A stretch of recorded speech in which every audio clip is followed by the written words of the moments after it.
Have you ever noticed how the hum of a refrigerator, or the distant, steady drone of traffic, or even the soft, persistent ping of a single notification, can suddenly feel like it is taking up all the air in the room? It isn't that you've changed, or that you are suddenly less capable than you were yesterday, but it often feels as though the world has grown heavier, louder and faster without ever asking for our permission. Welcome, I am so glad you're here. And I want you to know right away that if you feel this weight, you aren't fragile and you certainly aren't alone. It's possible that the world didn't just get noisier. It's that our attention, that quiet part of us, that tries to process every single flicker of light and every distant siren, is being asked to do more than it was ever meant to. We often think of noise as something that happens to our ears, but there is a deeper kind of volume that we all carry now, a sort of invisible static that builds up from the moment we wake up until the moment we finally close our eyes.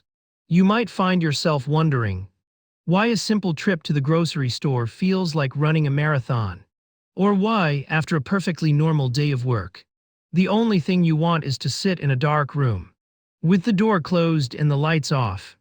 This isn't a sign that something is wrong with you. It might actually be a sign that you are deeply attuned to a world that has forgotten how to be still. Here's where the overwhelm quietly builds, often without us even noticing it's happening.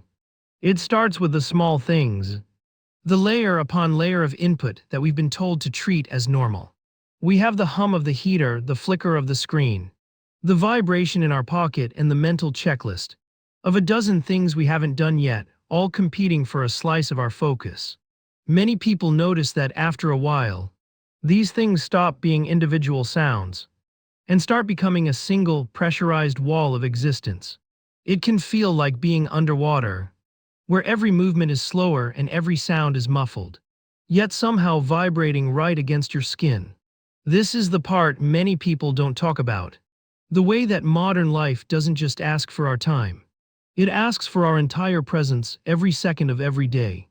We are expected to be reachable, to be informed, to be productive, and to be social, all while navigating environments that were designed for efficiency rather than for human peace. It's increasingly felt that we aren't just tired in our bodies. We are tired in our senses. Some people describe it as a glass that is constantly full to the very brim, so that even a single tiny drop of extra input, a loud laugh, a bright fluorescent light, a question from a loved one, causes everything to spill over. And when that spill happens, it doesn't feel like a choice. It feels like a necessity to retreat, to pull back, and to find a way to make the world stop moving for just a moment. You might have noticed those subtle, universal moments where your body tries to protect itself, like when you're driving and you're looking for a specific house number, so you instinctively reach over and turn the music down. It's as if in that moment your brain knows that it cannot see clearly, while it is still listening so loudly.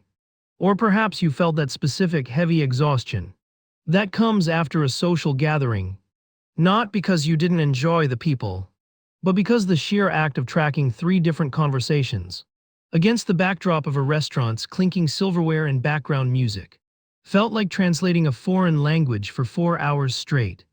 People often describe the late hours of the night as their favorite time, not because they are night owls by nature, but because that is the only time the world finally thins out.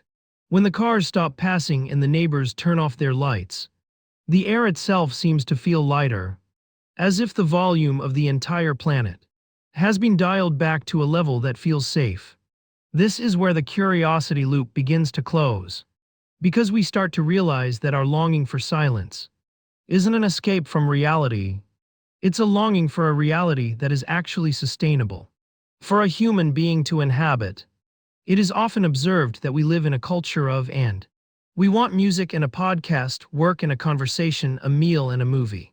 We have become so used to the and that we have forgotten the beauty of only. Only the sound of the wind, only the taste of the tea, only the rhythm of our own breathing. Some feel that this constant multitasking of our senses creates a kind of internal friction, a heat that builds up until we feel scorched by the very world we are trying to enjoy.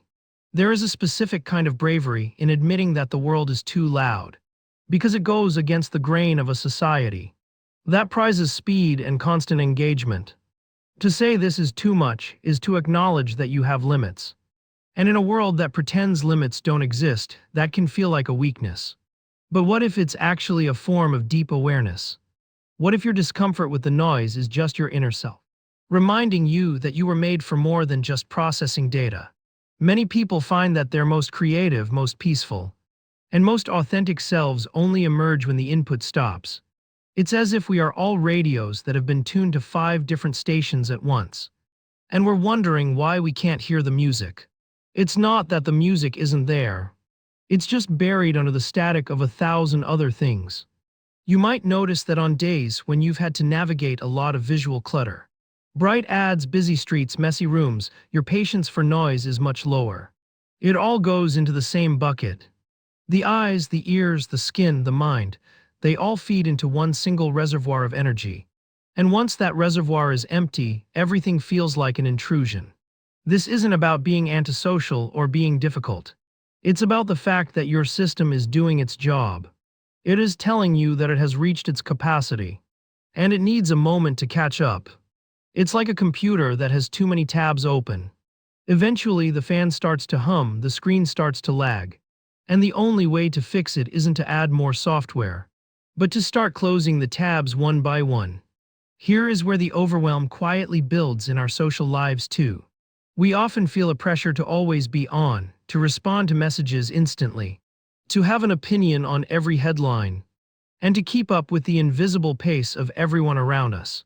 But some notice that the most meaningful connections happen in the gaps between the noise. They happen in the long pauses of a conversation, in the quiet walk back to the car, or in the shared silence of just being in the same room as someone you love. We've been conditioned to fear silence, to fill it with something, anything, as if silence is a void that needs to be conquered. But maybe silence isn't a void, maybe silence is the foundation. It's increasingly felt that our modern environment is a bit like a constant, low-grade fever, something we've learned to live with, but something that still drains our vitality every single day. We walk through shopping malls with music blaring from every storefront. We sit in offices with open floor plans and clicking keyboards. And we carry devices that are designed by the smartest people in the world, specifically to grab our attention and never let it go. When you look at it that way, it's not surprising that you feel overwhelmed. It would be surprising if you didn't. Feeling this way doesn't mean you are broken or that you need to be fixed, or that you aren't tough enough for the world. It means you are human. It means your nervous system is working exactly as it should. It is perceiving the world with incredible detail, and it is simply reporting back that the current volume is unsustainable. There is a gentle relief in realizing that the world's loudness is not your fault. You didn't choose the speed of the 21st century, and you didn't ask for the constant stream of input that defines our era. You are simply a passenger on a very fast, very noisy train. And it is perfectly natural to want to step off at a quiet station for a while. Many people find that when they stop fighting the overwhelm, and instead acknowledge it, the pressure starts to lift. It's the difference between trying to hold back a flood and simply deciding to move to higher ground. You can't make the world quieter and you can't make it slower, but you can give yourself the grace to acknowledge that it is, indeed, very loud and very fast. You can honor that feeling of enough. You can recognize that your need for quiet isn't a flaw, but a basic human requirement, like the need for water or the need for sleep. We live in a world that treats quiet as a luxury or a reward for when the work is done. But some feel that quiet is actually the fuel that allows the work to happen in the first place.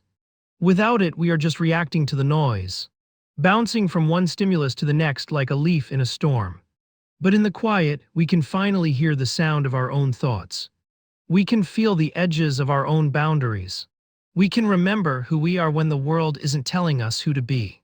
It's often in those moments, perhaps late at night or early in the morning, when the only sound is the ticking of a clock or the distant rustle of leaves, that we feel most like ourselves. That isn't a coincidence.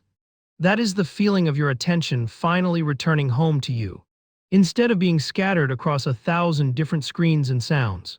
As we move through our days, it can be helpful to remember that everyone else is navigating this same wall of noise, even if they don't show it.